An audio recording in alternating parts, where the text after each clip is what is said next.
জিহা এটা লগালো বুজিছ সেই অযোধ্যাত থকা হ'লে আজিলৈকে সিহঁতৰ প্ৰাণ মাৰিলেহেঁতেন এতিয়া পিছে এই যিয়ে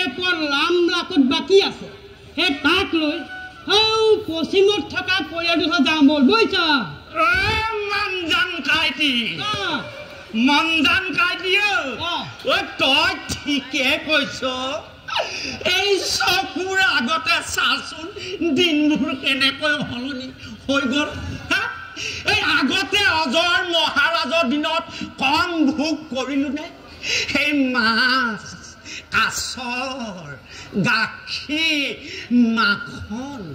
বিধে বিধে ফল তোক কৈছো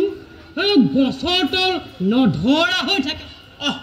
কোনেও মুখতে নিদিয়ে সকলোৱে আকৌ সেই গছৰ সতেজ ফলটোহে খায় কৰ দিন কলৈ গ'লো মনজান কাইটি এই সকলোবোৰ হৈছে দশৰথৰ বাবে আগতে অজৰ মহাৰাজ অতি কমেও এমাহ দুমাহ মূৰত আহে এই প্ৰজাসকলৰ সুখ দুখৰ খবৰ এটা লয়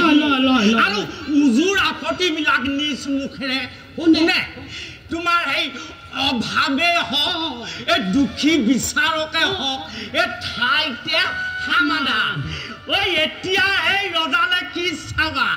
সেই ৰূপৱতী ৰাণী কেইজনীক লৈহে আৰু ব্যস্ত সেই কাৰণে কৈছো মনজান কাইটি এই পাপ লাগিছে বুজিছ পাপ লাগিছে এই আগলৈ খাবলৈ খুটিবলৈ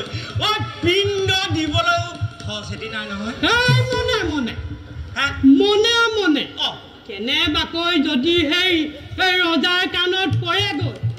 তোৰে মোৰে লেঠা ছিগিল বুজিছ এই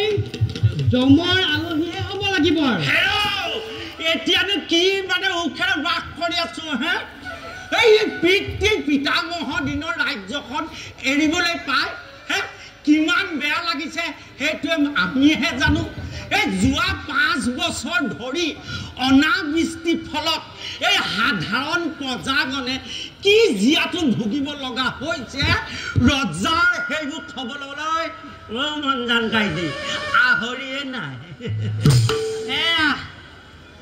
আহো মনবৰ পিছে কথা এটা হ'ল সেই অযোধ্যা উত্তৰ পাৰত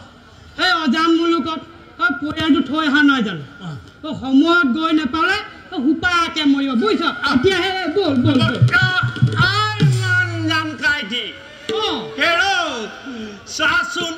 এই জীৱনটো আৰু শান্তি নহ'ল